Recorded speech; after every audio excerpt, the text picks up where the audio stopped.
మీ ఎలాంటి వ్యాపార ప్రకటనలకైనా వెంటనే మా ఛానల్ సంప్రదించండి. నమస్కారం గురుగారు. ఓం శ్రీమాత్రే నమః. గురుగారు, ఈ జనవరి 31న అంటే శనివారం రోజు శని త్రయోదశి వస్తుందంట. సో ముఖ్యంగా చాలా రాశుల వారు శని ప్రభావం వల్ల బాధపడుతున్నారు. ఏలినాటి శని కొన్ని రాశుల వారికి ఉంది దాని ప్రభావం. సో ముఖ్యంగా ఎలాంటి దాన ధర్మాలు చేస్తే, ఎలాంటి పూజలు చేస్తే ఈ శని ప్రభావం తగ్గుతుందంటారు? తప్పకుండానమ్మా.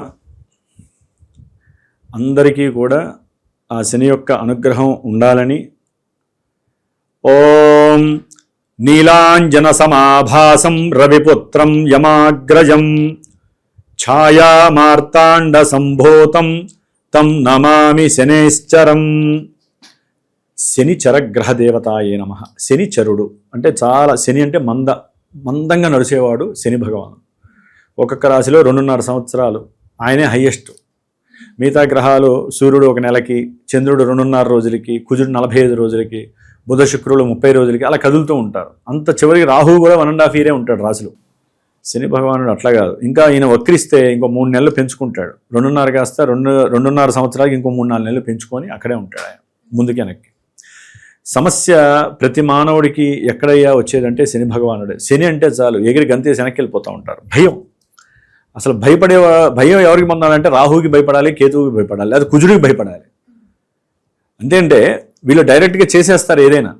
శని చెయ్యడు, కర్మని అనుభవింపజేస్తాడు. అంటే ఒక డిసిప్లిన్ నేర్పిస్తాడు, క్రమశిక్షణ. అసలు ఒక మనిషి నిలబడి ఉండాలన్నా, ఒక భూమి తన ఇరుసు మీద తను ఒక క్రమశిక్షణగా ఒకే సమయం మెయింటైన్ చేస్తూ తిరుగుతుందంటే శని అనుగ్రహం ఉంటేనే ఆ విధంగా జరుగుతాయి. సూర్యుడి యొక్క శక్తితో తిరుగుతున్నాయి గ్రహాలన్నీ, కానీ ఎక్కడా కూడా ఇబ్బందులు లేకుండా కరెక్ట్గా తిరుగుతుందిగా భూమి ఇరుసు మీద. అట్లాగే మనిషి కూడా పూర్వజన్మలో మనం ఏం చేసామో మనకేం తెలియదు, ఏ పాపం చేసామో మనకేం తెలియదు.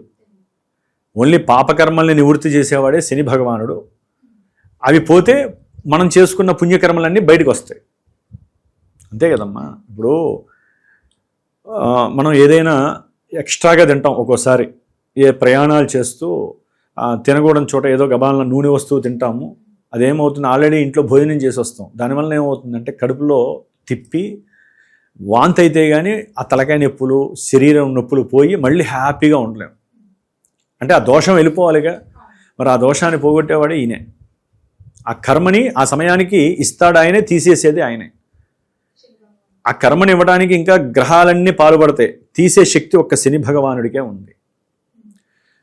ఒక ఉదాహరణగా చెప్పుకుంటే అమ్మా, మనం పీలుస్తున్నటువంటి వాయువుకి సంకేతము, ముఖ్య ఆధారము ఆయనే, మూలము.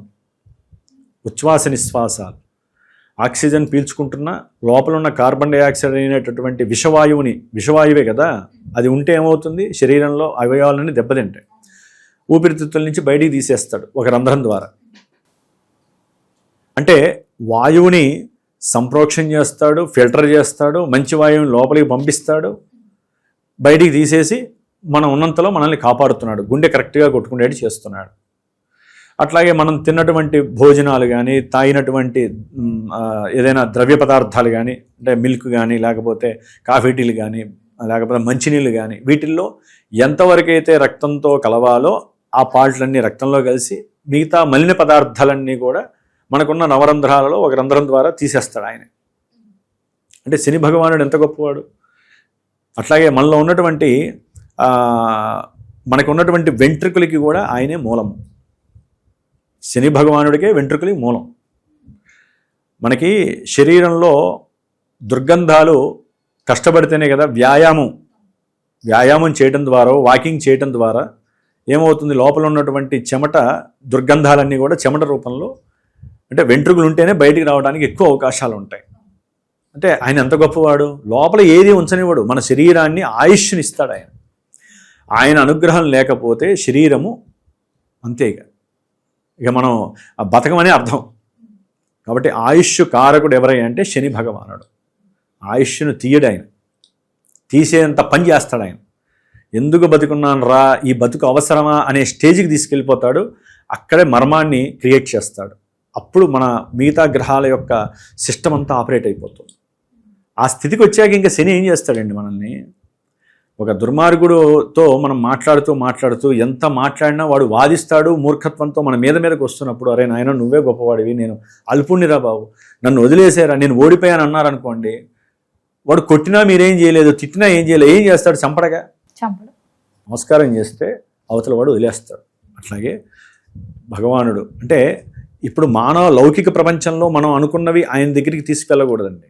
ఆయన్ని మనం ప్రార్థన చేయాలి. నాయన శని భగవంతుడా, జన్మని చాలా చక్కగా అనుభవిస్తున్నాను, మధ్య మధ్యలో ఈ ఏలినాడి శని ప్రభావాలు, అష్టమ శని ప్రభావాలు, అర్ధాష్టమ శని ప్రభావాలు, ఎన్నో రకాలైనటువంటి ప్రయత్న కార్యాలన్నిటిలో ఆటంకాలు, ఆలస్యాలు, పెళ్ళిళ్ళు చేసుకోలేకపోతున్నాం, చేసుకున్న వాళ్ళు విడిపోతున్నారు, ప్రమాదాలు జరిగే అవకాశాలు కనిపిస్తున్నాయి, అట్లాగే ఉద్యోగాలు పోతున్నాయి, ఉద్యోగాలు లేవు, పిల్లలకి చదువులు రావట్లేదు, ఒకటి కాదు అన్ని సమస్యలు కర్మతో సమానమే. చదువుతూ మంచిగా చదువుతూ ఎక్కడో శనితో లింక్ అయి ఉందనుకోండి సిస్టము, వాడి చదువులో ఆటంకాలు వస్తాయి.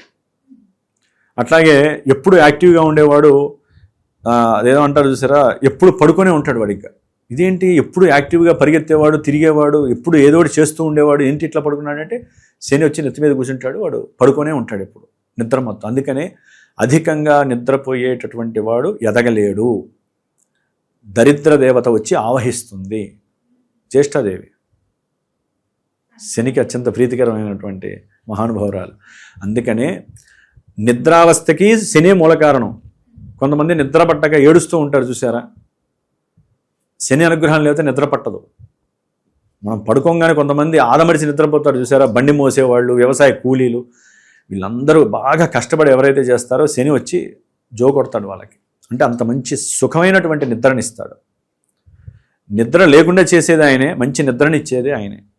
ఈ ఏలినాడి శనిలో, అష్టమ శనిలో, అర్ధాష్టమి శనిలో నిద్రనిచ్చి ప్రమాదాలు సృష్టిస్తాడు, నిద్ర లేకుండా ప్రమాదాలని సృష్టిస్తాడు. నిద్ర పట్టట్లేదు అనుకోండి, నిద్రపోకపోతే ఏమవుతుంది? శరీరం కృషించుకుపోవట్ల, అవయవాలన్నీ శుష్కించుకుపోవట్ల, అంత యాక్టివ్ కూడా ఉండరు. కొంతమంది యాక్టివ్గా ఉండి ఏలినాడు శనిలో ఏదో శని వచ్చేసరికి శుష్కించుకుపోతారు. మంచి నల్లగా ద్రాక్ష పళ్ళు ఉంటుంది, అది కాస్త కిస్మిస్ అయిపోతుంది చూసారా, ద్రాక్ష పండు నుంచే కదా ఎండిపోతే కిస్మిస్ అయ్యేది, అట్లా అయిపోతాడు. కారణం ఆయన ఏదో రకంగా 2.5 సంవత్సరాలు వాడిని పరిపాలిస్తూ ఉంటాడు. అందుకనే శని భగవానుడు అంటే మనందరికీ భయపడాల్సిందే, భయపడాలతాం అంతే.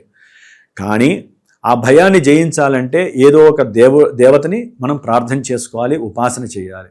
శని భగవంతుడిని నాయన నీవే రక్ష, నీవే దిక్కు, మా యందు నీవు అనుగ్రహమైనటువంటి వీక్షణలు చేయి తండ్రి అని చెప్పి ఆయనకి చక్కగా జపాలు, తపాలు, హోమాలు, దానాలు ఇవ్వటం, ఇవన్నీ చేసుకుంటేనే శని శాంతింపబడతాడు అని శాస్త్రం ఏమేం చెప్పేది కాదు.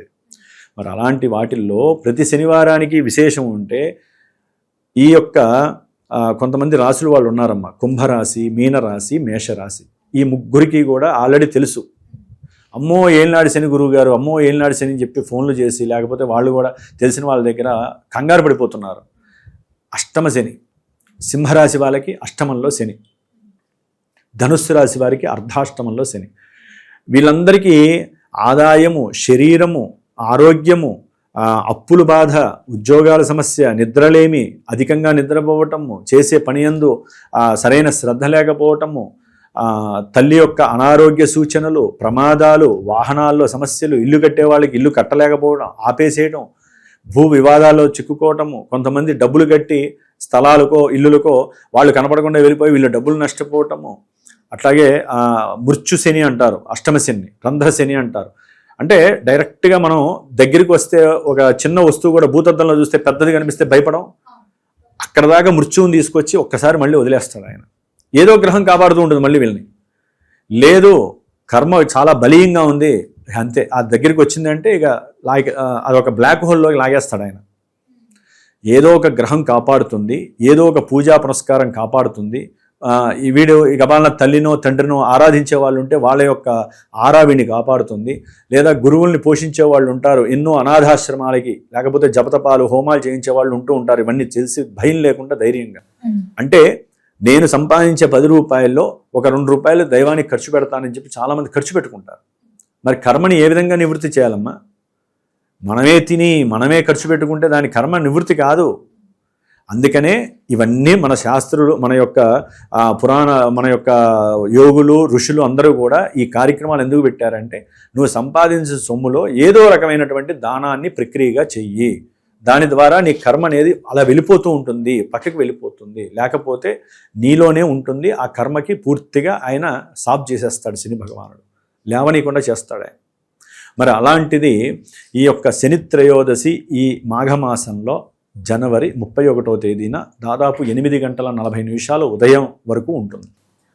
కాబట్టి ఇందాక చెప్పిన రాశుల వాళ్ళు, కన్యా రాశి వాళ్ళు ముఖ్యంగా భార్యాభర్తలు ఊరికే గొడవలు, పుట్టింటికి వెళ్ళిపోవటము, లేకపోతే ఇద్దరు విడిపోవటము, బంధువులతో సమస్య, ఉద్యోగంలో సమస్యలు, ఉద్యోగాలు వదిలేసిన వాళ్ళు, విదేశాల్లో ఉన్నవాళ్ళు ఇక్కడ రావడానికి ప్రయత్నాలు చేసినా జరగకపోవటం, ఒకటి కాదు ఎన్నున్నాయో అన్ని. ముఖ్యంగా పార్ట్నర్షిప్ బిజినెస్లు, వీళ్ళకి కూడా కన్యా రాశి. వీళ్ళందరూ తప్పకుండా శనిగ్రహ జపాలని, క్షీర తర్పణాలు చేయించుకోవటం, శనిగ్రహ దానాలు ఇవ్వటము, అంటే నువ్వులు అవన్నీ ఉంటాయిలేండి, బియ్యము అవన్నీ ఎవరికి తోచిన విధంగా వాళ్ళు చెప్తారు దేవాలయాల్లో. అట్లాగే ముఖ్యంగా తిలహోమము, అంటే నువ్వులతో హోమం స్వామివారికి, బెల్లము నువ్వులు కలిపి స్వామివారికి వాళ్ళ కూర్చొని చేస్తూ ఉండాలి, ఒక బ్రాహ్మణ్ణి పెట్టుకొని. ఈ విధంగా కనుక వాళ్ళు చేసుకున్నట్లయితే ఉన్నంతలో ముందు ఈ ఆగిపోయిన కార్యక్రమాలు కానీ ఇబ్బందులు కానీ తొలగిపోయి ఒక 4 స్టెప్స్ అన్న ముందుకు వేస్తారు. పరిపూర్ణంగా ఎంత చేసినా కూడా జరిగేది మాత్రము జరుగుతూనే ఉంటుందమ్మా. కొంత మనం లాక్కోవడానికి అవకాశం ఉంటుంది మన యొక్క స్వశక్తి చేత. కండిషన్ అప్లై అని చెప్పి మనం చేసే పూజలకి, నాయన మరి చేసాము మమ్మల్ని కాస్త దారి ఇవ్వమంటే కాస్త దారిస్తాడు ఆయన, అయితే ఆయనే ఆపేస్తాడు సిస్టమ్. అందుకని తప్పనిసరిగా చేయాలి. ఈ యొక్క శని త్రయోదశి మరి ఈ జనవరి 2026వ సంవత్సరంలో మొట్టమొదటి వస్తుంది. ఇంకా 2-3 వస్తాయి. మామూలుగా మనకి ఒక్కోసారి 5 రావచ్చు, ఒక్కోసారి 1 వస్తుంది. ఇంకా ముందు మనకి ఏప్రిల్ ఇంకా ఆ టైంలో కూడా శని త్రయోదశి వచ్చే అవకాశాలు ఉన్నాయి. పౌర్ణమి ముందు వస్తుంది. కాబట్టి ప్రాతకాలం శన్యూష కాలంలోనే సూర్యోదయానికి ముందే చక్కగా తలస్నానం చేసేసేసి శివాలయంలోనూ హనుమంతురాలయంలోనూ నవగ్రహాలు ఉంటాయి. నవగ్రహాలకి ప్రదక్షిణం శని ముందు చక్కగా ఒక 8 ఒత్తులు నువ్వుల నూనె దీపారాధన పశ్చిమం వైపే పెట్టి వెలిగించాలి. కింద నవధాన్యాలు లేదా నల్ల నువ్వులు లేదా ఉప్పన్న వేయాలి. కింద ఉప్పేసి ఉప్పు పైన ప్రమిద పెట్టి చేసుకొని ఒక రూపాయి బిళ్ళ కాస్త నువ్వులు చుట్టూ తిప్పుకొనైనా అది వేసేస్తే ఘోష పోతుంది. ప్లస్ నరఘోషలు పోవడంతో పాటుగా మనకు ఉన్నటువంటి పూర్వజన్మ కర్మదోషాలు కూడా తొలగిపోతాయి. ఇక్కడ వేయొచ్చమ్మా, కాస్త దిష్టి తీసుకొని వేసుకోవచ్చు మనం. ఆ నూనెలో వేసేసుకొని 19 ప్రదక్షిణాలు చేస్తారు. చేసిన తర్వాత ఏదైనా బ్రాహ్మడు వస్తే అక్కడ, లేకపోతే ఇంట్లోనే సరే కాళ్ళు కడిగి 1 కిలో ఉప్పు, 1 కిలో నువ్వుల నూనె ఒత్తులు, అట్లాగే ఒక 50 గ్రాముల నల్ల నువ్వులు, 1 కిలో బియ్యం, దానికి సంబంధించిన సంభారాలన్నీ దగ్గర పెట్టుకొని బ్రాహ్మడికి చక్కగా స్వయం వాళ్ళ యొక్క నక్షత్రాలన్నీ చెప్పుకొని సంకల్పయుక్తంగా దానం చేయాలి. ఎవరైనా హోమాలు చేసే చోట మీ గోత్రనామాలు ఇచ్చుకొని చేసుకోవడం చాలా ఉత్తమం. ఇప్పుడు మా పీఠంలో నేను చేస్తున్నాను, రేపు జనవరి 31 శనిగ్రహ హోమం చేస్తున్నాను, అంటే ముఖ్యంగా నవగ్రహాలతో పాటుగా. కాబట్టి అట్లా ఎక్కడైనా సరే అవకాశం ఉన్న చోట చక్కగా చేయించుకోవచ్చు. ముఖ్యంగా మాత్రము ఆ రోజున తల్లి అందుబాటులో ఉన్నవాళ్ళు తల్లి పాదాలకి వాళ్ళ యొక్క శిరస్సుని ఉంచి నమస్కారం చేయండి. మీకున్న సమస్త దోషాలు వెళ్ళిపోతాయి. తల్లికి అంత శక్తి ఎక్కువ ఉంటుంది. ఎందుకంటే శని భగవానుడికి తల్లి అంటే అంత ఇష్టం, ఛాయాదేవి అంటే. ఎందుకంటే సూర్యుడు మోసం చేశాడని ఈయన కోపం. అందుకని తల్లిని అమితంగా ఇష్టపడతాడు. కాబట్టి తల్లి ఎవరైనా, తల్లికి సంబంధించిన వాళ్ళు అనారోగ్యపరంగా తల్లి ఇబ్బంది పడుతున్నా, లేకపోతే తల్లి యొక్క ఆరోగ్యరీత్యా ఏమైనా ఇబ్బందులు ఉన్నా, తల్లికి కొడుకు విభేదాలు ఉన్నా, ఆ రోజున చక్కగా తల్లి పాదాలు స్పృశించినట్లయితే, తల్లికి ఏదైనా సరే మీరు ఆవిడకి ఇష్టమైనది చేసినట్లయితే కనుక వాళ్ళకి ఈ దోషాలు పోతాయి, శనిగ్రహ దోషాలు తొలగిపోతాయి. ఆయన అనుగ్రహం తొందరగా వచ్చే అవకాశం ఇది. కాబట్టి ప్రతినిత్యము తల్లికి నమస్కారం చేస్తే అసలు ఈ ఏళ్ళనాటి శనులు వాళ్ళకి కనపడం అనుకోండి. ఈ రోజు చేయడం ద్వారా కొన్ని అనుకూలమైనటువంటి పరిస్థితులు, స్త్రీ అయినా పురుషులైనా ఎవరైనా అందుబాటులో తల్లి ఉంటే మటుకు చక్కగా చేయడం చాలా విశేషము. అంతకుముందు వరకు అడిచిన దోషాలు ఉంటే మన కోపాలు వస్తాయి కదా, తల్లిని అడిచిన వాళ్ళు ఉంటారు, సరే కొంతమంది ఇక అనకూడదు తిట్టిన వాళ్ళు ఉంటారు, కొట్టిన వాళ్ళు ఉంటారు. ఇక వాళ్ళు నమస్కారం కాదు కదా, తల్లికి ఏం చేసినా ఇక వాళ్ళకి దోషాలు పోవండి.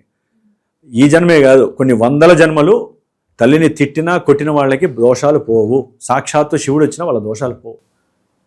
కాబట్టి తల్లిని గబాలన కోపంతో అరిచిన వాళ్ళు ఉంటారు, కొంతమంది విసుక్కున్న వాళ్ళు ఉంటారు. ఆ దోషాలన్నీ ఈ రోజు ఆవిడని స్పృశిస్తే పోతాయి. తల్లి అంత ఆనందపడుతుంది, శనీశ్వరుడు ఆనందపడతాడు, తల్లి ఆనందపడతాయి. అందుకని ఈ విషయం ఇంతవరకు చేసుకొని చక్కగా దాన ధర్మాదులు చేసుకొని, ఎవరికైనా నల్ల జీడీలు ఉంటాయి కదా, సున్నుండలు కానీ మినువులతో చేసినవి, అయితే నల్ల జీడీలు, తెల్ల నువ్వులతో జీడీలు చేస్తారు. అవి స్వామివారికి నైవేద్యం పెట్టి అందరికీ ఇవ్వచ్చమ్మ. తప్పులేదు. ఆ ప్రసాదం తీసుకోవాలి వేరే వాళ్ళు. కొంతమంది అది ఇచ్చేసరికి భయపడతారు, అదే దోషంగా. దానం ఇవ్వట్లేదుగా, చక్కగా స్వామివారికి నైవేద్యం పెడితే తినడానికి ఏమైంది. కాబట్టి వీళ్ళు కూడా తినచ్చు. కాబట్టి ఈ విధంగా చేసుకుంటూ కొబ్బరి చెట్టు ఉంటుంది కదా, ఆ కొబ్బరి చెట్టుకి చుట్టూ కూడా వాళ్ళ మనసులో ఏదైనా సంకల్పం చెప్పుకొని కోరికైతే కోరిక, దోషాలైతే దోషం పోవాలని చెప్పి ఆ కిలో ఉప్పుని చేతితో జల్లాలి. ఊరినే ప్యాకెట్లతో జల్లేయకూడదు. చేతిలో తీసుకొని చక్కగా కొబ్బరి చెట్టు చుట్టూ వేశారనుకోండి. ఎందుకంటే ఆ కొబ్బరి చెట్టు ఈ ఉప్పు నీళ్ళతోనే కొబ్బరి బోండం అనేటటువంటిది వస్తూ ఉంటుంది కదా, లోపల నీళ్ళు అవి స్వచ్ఛమైన నీళ్ళు, ప్రకృతితో లింక్ అయి ఉంటుంది. ఇలా చేయడం ద్వారా ఏంటంటే ఆ ఉప్పు ద్వారా దోషాలు పోతాయి. అంటే దానం ఇచ్చుకోలేని వాళ్ళు ఉంటే చిన్న చిన్న ప్రయోగాలు, జీడి ఉండలు పెట్టడము అట్లా, లేదా బయట కాస్త ముష్టెత్తుకొని అడుక్కునే వాళ్ళు ఉంటారు కదా, అవి కూర్చొని వాళ్ళకి ఏంటంటే ధనం బదులు ఏదైనా వడలు, అంటే ఇప్పుడు ఏంటంటే శని ఇంట్లో రాహు కూడా ఉన్నాడు కాబట్టి రాహు దోషాలు కూడా వెళ్ళిపోతాయి. మినప వడలు ఉంటాయి కదా నూనెలో చేసినవి, అవి చక్కగా ఒక 8 మందికి ప్యాకెట్లతో చేసేటప్పుడు శివార్పణం అనుకుంటూ ఇవ్వాలి. మీది కాదు, శివార్పణం. ఆ వ్యక్తిలో శివుడు ఉన్నాడు అనుకోండి, శివుడికి అర్పిస్తున్నట్టుగా నమస్కారం చేయాలి. అలా ఇవ్వటం వల్ల ఏంటంటే శని రాహు దోషాలు 2 వెళ్ళిపోవడానికి అవకాశాలు ఉన్నాయి. ప్రత్యేకించి బ్రాహ్మడికి దానం ఇవ్వాలంటే కొంచెం డబ్బుతో పని ఎక్కువ. ఇవి చిన్న చిన్న పరిష్కారాలు. దీపారాధనలు, ప్రదక్షిణాలు, పూజలు ఇవి చేసిన వాళ్ళు కాళ్ళు కడుక్కోకండి. దానం ఇస్తే కాళ్ళు కడుక్కోవాలి. దేవుడికి నవగ్రహాలకి ప్రదక్షిణాలు చేసిన తర్వాత హనుమంతుడికో శివుడికో రావి చెట్టుకో ప్రదక్షిణాలు చేసి డైరెక్ట్గా ఇంటికి వెళ్ళిపోండి. ఇంటికి వెళ్ళిన తర్వాత కూడా కాళ్ళు కడుక్కోకూడదు. గురుగారు, చాలా మంది నవగ్రహాల చుట్టూ తిరిగిన తర్వాత కాళ్ళు కడుక్కొని మళ్ళీ హనుమంతుడిని మొక్కడం కానీ శివుని మొక్కడం జరుగుతుంది, కానీ అలా చేయకూడదా? చేయకూడదమ్మా. ఎప్పుడైతే దేవాలయానికి మనం బయట నుంచి వస్తామో అప్పుడు మాత్రమే కాళ్ళు కడుక్కోవాలి. కడుక్కొని ఆ నవగ్రహాలకి చక్కగా ప్రదక్షిణాలు చేసుకొని, దేవతలందరికీ ప్రదక్షిణాలు చేసుకొని, తీర్థం అవి తీసుకొని కాసేపు గుళ్ళో కూర్చొని చక్కగా ఇంటికి వెళ్ళిపోవాలి. డైరెక్ట్గా నవగ్రహాలకి ప్రదక్షిణాలు చేసి ఇంటికి వెళ్ళకూడదు, దేవతామూర్తులకి చేసే వెళ్ళాలి. అట్లా అని నవగ్రహాలకి ప్రదక్షిణాలు చేసి కాళ్ళు కడుక్కుంటే నవగ్రహ దేవతలు కదా, వాళ్ళ యొక్క పవర్ ఏముంటుంది మీకు? మీకున్న దోషాలన్నీ కూడా పోవటానికి వాళ్ళకి తిరుగుతున్నారు, భయంతో తిరగట్లేదు. మళ్ళీ దేవతలు ఎందుకు చేస్తారు? ఇది సమతుల్యం అయిపోతుంది దేవతలకి తిరగడం ద్వారా. వీళ్ళ ద్వారా వచ్చినటువంటి ఆరా అనేది ఇక్కడ నెగిటివ్ ఆరా ఉండదండి. నవగ్రహాలకి నెగిటివ్ ఆరా ఉండదు. మనకున్న దోషాలు పోగొడతారు ఆ గుళ్ళో వాళ్ళు ఉండి ఆరాధిస్తూ ఉంటారు కదమ్మా దేవతల్ని. పైనుంచి వచ్చే కిరణాల వల్ల మనం అనుభవిస్తాం. మనం పెట్టుకున్నటువంటి గ్రహాలు, ఈ గ్రహాల యొక్క దీని వల్ల పూజలు చేస్తూ ఉంటాం కాబట్టి అక్కడ శక్తి ఉంటుంది. ఆ శక్తి ఏంటంటే పాజిటివ్గా ఉంటుంది, నెగిటివ్ ఉండదు. చాలామంది భయపడతారు, తెలియని విషయాలు ఇవన్నీ కూడా. కాబట్టి చక్కగా ఆ విధంగా చేసుకొని దేవతామూర్తులు చేసుకొని ఇంటికి వెళ్ళాలి. కాళ్ళు కడుక్కోకూడదు. ఒకవేళ ఎవరైనా బ్రాహ్మడికి కాళ్ళు కడిగి దానం ఇస్తే సాధ్యమైనంత వరకు కాళ్ళు, చేతులు, శిరస్సు తడి చేసుకుంటారే తప్ప దానం ఇస్తే శిరస్నానం చేయరు. సరే, కొంతమంది ఏదన్నా వాళ్ళకి ఫీలింగ్ ఉంటే శిరస్నానం చేసి దీపారాధన చేసి బొట్టు పెట్టుకుంటే అయిపోతుంది అంటారు. ఈ విధంగా చేసుకుంటూ దశరథ శని ప్రోక్తమని ఉంటుంది. ఆ యొక్క నామాలని కానీ, లేకపోతే శనికి సంబంధించినటువంటి నామాలు కానీ, లేకపోతే ఓం శం శనయే నమః అనే మంత్రాన్ని జపించడం కానీ, తర్వాత ఈశ్వరాభిషేకం, స్వామివారికి అర్చన, ఎవరికి మన హనుమంతుల వారికి తమలపాకుతో కానీ సింధూరంతో కానీ అర్చన కనుక చేసినట్లయితే కనుక చాలా వరకు వీళ్ళకి నెగిటివ్ శక్తి పోయి కొంతన్న పాజిటివ్ వీళ్ళు ప్రిపేర్ చేసుకునే శక్తి శని భగవానుడు వెలిగిస్తారు. కాబట్టి ఈ శనిగ్రహ దోషం ఉన్నటువంటి వాళ్ళు ఈ ప్రయత్నాలు చేస్తూ మళ్ళీ మీ యొక్క జీవితంలో కూడా మీరు కొంత క్రమశిక్షణ చర్యల్ని ఏర్పరచుకుంటూ భూతదయ కలిగి ఉండి, అందరి యందు కూడా సమానమైనటువంటి దయ కలిగి ఉండి దాన ధర్మాదులు చేసుకుంటూ అవతల వాళ్ళకి సహకారం చేసుకుంటూ మిమ్మల్ని మీరు పోషించుకుంటూ నలుగురిని కనుక గమనించుకున్నట్లయితే శని భగవానుడు తొందరగా వీరి దగ్గరికి రాడు. మనకు తెలియకుండానే ఏలినాడు శనులు వెళ్ళిపోతే అష్టమ శనులు వెళ్ళిపోతాయి. గురుగారు, మొత్తం మీద ఒక మంచి రోజున ఎలా వినియోగించుకోవాలో తెలియజేసినందుకు ధన్యవాదాలు. ఓం శ్రీమాత్రే నమః.